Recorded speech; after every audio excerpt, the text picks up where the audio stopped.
अस्सलाम वालेकुम फ्रेंड्स मैं हूं उस्मान अशरफ और आप देख रहे हैं बिज़नेस पॉइंट यूट्यूब चैनल। साथ ही साथ दूसरा चैनल हमारा बिज़नेस फॉर फ्यूचर, इस पे भी ये वीडियो नशर की जाएगी। आप दोनों चैनल पे देख सकते हैं ये वीडियो। आज की इस वीडियो में हम बात करेंगे ये काफ फार्मिंग यानी बछड़ा फार्मिंग, स्पेशल वो बछड़े जो कुर्बानी के लिए तैयार किए जाते हैं, इन बछड़ों के हवाले से बात करेंगे। मेरे साथ मियाँ रियाज भाई मौजूद हैं जो कि ये फार्मिंग कर रहे हैं, जानते हैं इनसे। अस्सलाम वालेकुम। वालेकुम अस्सलाम। क्या हाल है रियाज भाई, कैसी तबीयत? जी अल्हम्दुलिल्लाह ठीक ठाक। रियाज भाई अपनी लोकेशन बता दीजिएगा पहले। ये हमारी रंजाई स्टॉप है, खान बाबा पंप के बिल्कुल साथ में। हाँ जी, तहसील डस्का, ज़िला सियालकोट। जी जी, यहाँ पे ये वीडियो शूटिंग हो रही है। तो बताइएगा कि कितना अरसा से आप ये फार्मिंग कर रहे हैं? ये तकरीबन 6 माह से कर रहे हैं। सही, यानी पहली मरतबा ही आपने इस तरह जानवर पालने का काम पहली मरतबा किया? पहले व्यापार वगैरह तो चलता ही रहा? हाँ जी। अच्छा, 6 माह का तजुर्बा कैसा रहा? अल्हम्दुलिल्लाह ठीक ठाक। हमने पहले 13 जानवर परचेज़ किए थे मंडी शाहपुर से, लाहौर से।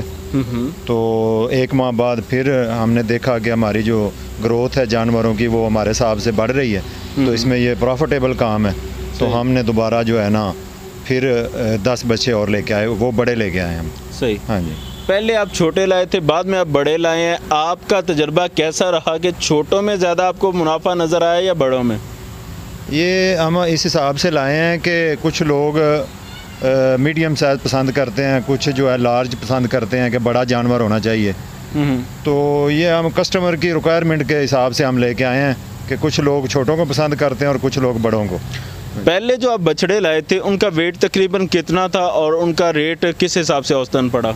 वो तकरीबन 180 kg था, 180 किलो, और वो हमें कोई 56,000 जो है ना फ़ी जानवर पड़ा हमें 10 का पहुँच में। हाँ जी। और बड़ा जानवर किस रेट पे तकरीबन पड़ा? वो 92-93 रुपये हमें ना पड़ा। कौन सी मंडी से लाए जानवर? ये शाहपुर मंडी लाहौर से।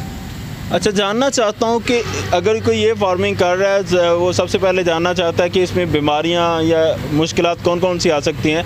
तो बीमारियाँ अमूमन कौन कौन सी लगती हैं जानवरों को? जब आप मंडी से जानवर लेके आएंगे तो सबसे पहले आप उसकी डिवर्मिंग करेंगे। सही। अच्छा डिवर्मर होना चाहिए, कंपनी अच्छी होनी चाहिए। सही। वो डिवर्मिंग करके आप उसकी जो है ना 15 दिन बाद वैक्सीन करवाएंगे। सही। ताकि वो पीछे कोई मुँह खुर की या कोई इस तरह की बीमारी ना हो जिसकी वजह से दूसरे जानवर भी मुतासर हो। तो ये इसकी फर्स्ट ट्रीटमेंट ये है। डिवर्मिंग कितने अरसे बाद करवाते रहना चाहिए? जानवर जब आप कहीं से लेके आते हैं, मंडी से या बाहर से लेके आते हैं, तो 2 दफ़ा जो होती है, एक दफ़ा तो जब आप लेके आते हैं और 15 दिन बाद दोबारा 2 दफ़ा हो जाती है। उसके बाद ज़रूरी नहीं इतनी रहती। अगर कोई जानवर ठीक ना हो, पेट का मसला हो, तो फिर आप उसकी डिवर्मिंग दोबारा कर सकते हैं। डिवर्मिंग ज़रा आम अल्फाज में समझा दीजिएगा, ये क्या चीज़ है? डिवर्मिंग के साथ इसको जो है ना, जिसको कहते हैं वाह लग गया, इसके अंदर जो भी मवाद होता है वो डिवर्मिंग के साथ सारा जो है ना बाहर आ जाता है। कीड़े मकोड़े जो पेट में पड़ते हैं वो सारे क्लियर हो जाते हैं जब डिवर्मिंग की जाती है। हाँ जी। दूसरा मैं ये जानना चाहता हूँ इनकी फीड के हवाले से कि आप कौन सा वंडा इन्हें दे रहे हैं और उससे किस रेशियो से ये ग्रोथ हो रही है इनकी? हम केबी का वंडा इस्तेमाल कर रहे हैं, वेट ग्रू। सही। सनराइज़ वंडा है वो। हम बड़ों जानवरों को 1.5 किलो, एक टाइम का 1.5 किलो का, 2 यानी कि डेली जो है ना रोज़ाना का 3 किलो डाल रहे हैं। छोटों को 2 किलो डाल रहे हैं, किलो एक टाइम का। सही। अगर 3 किलो वंडा खिलाया जाए तो इससे तकरीबन डेली बेस पे कितना वेट बढ़ जाता है? ये एस्टीमेट जो है ना इसका ये है कि ये 800 ग्राम से लेकर 2000 ग्राम यानी कि 2 किलो तक इसका वज़न बढ़ता है फीड के साथ। जो जानवर जिसकी डिवर्मिंग अच्छी हुई होती है वो जानवर ज़्यादा ग्रोथ करता है, यानी कि मैक्सिमम जो है ना ये 2 किलो तक जाता है डेली इसका वज़न। सही। और जो छोटे बछड़े हैं जिनको आप 2 किलो वंडा देते हैं, जी, वो कितना जो है वेट ग्रोथ होती है उनकी? हमने इधर कंडा लगाया हुआ था, एवरेज निकालते थे तकरीबन 14 दिन 15 दिन के बाद, तो 1 kg से ऊपर उसका एवरेज जो है ना डेली बेसिस की आती थी, और जो बड़े थे उनकी 2 किलो प्रॉपर आ रही थी। सही। अच्छा, ये बताइएगा, आपने कंडा लगाया, माशाल्लाह अच्छा किया है। जो भी ये फार्मिंग कर रहा है मैं उन्हें सजेस्ट करूंगा कि कंडा लगाएं, ताकि डेली बेस पे वो चेक कर सकें वेट कितना बढ़ रहा है, कितना कम हो रहा है। ये वंडा आपका तकरीबन कितने कंडा जो है ये कितने में मिल गया था आपको? ये कंडा तकरीबन मार्केट से 60,000 रुपये में ये बड़ा कंडा जो जानवरों के लिए है और एक रक्षा टैप ट्राली टैप है, वो भी तकरीबन कोई 35-40 हज़ार का 50 हज़ार तक तकरीबन मिलता है वो। सही। हाँ। अच्छा ये बताइएगा कि ये टोटल आपने जानवर अभी कितने रखे हुए हैं? हमने ये कुर्बानी वाले बच्चे जो हैं ये 22 हैं। सही, कुर्बानी वाले 22 हैं।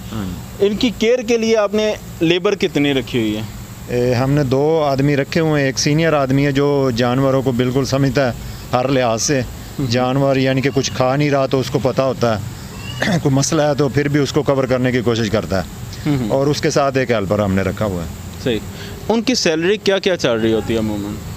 अमूमन जो सीनियर हमारे पास आदमी है उसकी तकरीबन कोई 25 हज़ार सैलरी है, और भी उसको सहूलियात दी हुई है, पेट्रोल वगैरह मोटरसाइकिल का और मोबाइल का ख़र्चा, और जो हेल्पर है उसको 20 हज़ार रुपये दे रहे हैं हम। सही।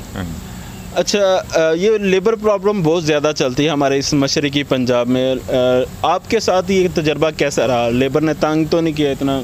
हाँ जी, ज़्यादातर यही सुनने में आया था जब हमने काम नहीं स्टार्ट किया था तो लोग कहते थे बाकी काम ठीक है लेकिन लेबर प्रॉब्लम करती है, तंग करती है। तो हमने इसके ऊपर भी बड़ी रिसर्च की, जिस तरह हमने जानवरों के ये डेयरी फार्म बनाने के लिए 2 साल रिसर्च की, इसी तरह हमने ये भी रिसर्च की कि आदमी कहाँ से अच्छे मिलेंगे। तो हमने इंशाल्लाह प्रॉपर आदमी 2 रखे हैं और वही चल रहे हैं हमारे पास। सैलरी पैकेज भी तकरीबन ठीक है, दूसरे लोग जो है वो सैलरी भी तकरीबन 15 हज़ार तक देते हैं, इसलिए फिर मसाइल भी आते हैं। आपका पैकेज ठीक है माशाल्लाह। शेड आपने बिल्कुल सिंपल सा बनाया हुआ है। जी। इस पे आपका तकरीबन कितना खर्चा आ गया? इस पे सर हमारा ख़र्चा जो है 1,10,000 रुपया ख़र्चा है हमारा। सही। हाँ जी। बहुत लोग होते हैं वो जब इस तरह की फार्मिंग करना चाह रहे होते हैं वो शेड डिज़ाइन पे इतना ज़्यादा खर्च कर देते हैं कि बाद में जानवर ख़रीदना मुश्किल हो जाते हैं।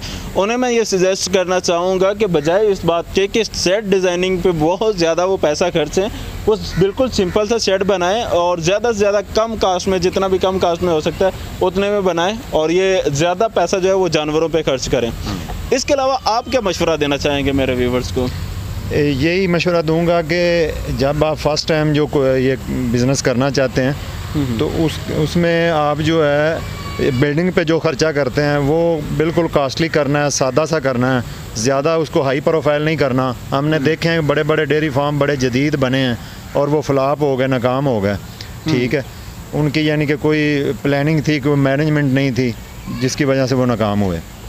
बकरे वगैरह हैं, उन्हें अगर पालना हो ना तो उनके लिए चरवाई करवाना ज़रूरी होती है। क्या बछड़ों के लिए चरवाई करवाना भी ज़रूरी होती है? नहीं नहीं, ये जो गोका होता है माल, ये नहीं होती। एक जगह पे यानी बांध के भी खिलाते जाएं तो ये सही तैयार हो सकता है। तो वनडे के हवाले से आप क्या फरमाना चाहेंगे कि वंडा जो है प्रॉपर इन्हें देते रहना चाहिए या खाली चारे पे पालें तो ज़्यादा फ़ायदेमंद किस में रहता है? क्योंकि वनडे का भी तो ज़ाहिर बात है ख़र्चा पड़ना होता है। आप क्या कहते हैं इस हवाले से? नहीं, ये जिन्होंने फार्मिंग करनी है ये कैटल की, उसमें ज़रूरी है कि फ़ीड इसको डालनी पड़ेगी। हमने तो स्टार्ट में फ़ीड जो है वो नहीं डाली, तकरीबन 2 माह हुए हमें शुरू किया। पहले हम चारा डालते रहे, स्टाला था, स्टाला डाला, अब ज्वार डालते रहे, लेकिन ये मजबूरी होती है फार्मिंग के लिए कि उसमें ये फ़ीड वगैरह डाली जाए, वंडा डाला जाए। अभी आपके फार्म पे जो बछड़े मौजूद हैं इनमें से ज़्यादा कितने वेट वाला बछड़ा मौजूद है? हमारे पास जो है ना 520 kg वाला, हाँ जी, 520 किलो का। अभी आपका क्या तकरीबन आइडिया है कि कहाँ तक ये सेल हो जाएंगे? जैसे 520 kg वाला है, ये तकरीबन कहाँ तक सेल हो सकता है? अगर हम इसको वज़न के हिसाब से लें तो ये हमारी डिमांड होगी कि हम इसे 3 लाख तक, 2.5 से 3 लाख के दरमियान में सेल करें, जो हमारे 500 kg वाले हैं। सही। अगर उसकी खूबसूरती को लोग देखकर, ये कुर्बानी वाले जानवर हैं, ये 5 लाख का भी बिक सकता है, 6 लाख का भी बिक सकता है, जिस तरह ये खूबसूरत हैं जानवर। हाँ जी। तो जी फ्रेंड्स, कैमरे में आप देख ही रहे होंगे मुख्तलिफ जानवर आप देख सकते हैं। तो इनकी प्राइस मुख्तलिफ है, लिहाजा हम 1 बाय 1 तो नहीं जान सकेंगे, लेकिन अगर आप इस इलाके से हैं, खुसूसन डस्का या सियालकोट के इलाके से, तो आप यहाँ से इन भाई से जानवर ख़रीद भी सकते हैं। अपनी लोकेशन दोबारा बता दीजिएगा और कॉन्टैक्ट नंबर भी बता दीजिएगा। ये हमारी लोकेशन है रंजाइस, ये गाँव है गुजरांवाला रोड के ऊपर। यहाँ से 6 किलोमीटर डस्का शहर, हम डस्का शहर के रहने वाले हैं और इधर हमने फार्म बनाया रंजाई में।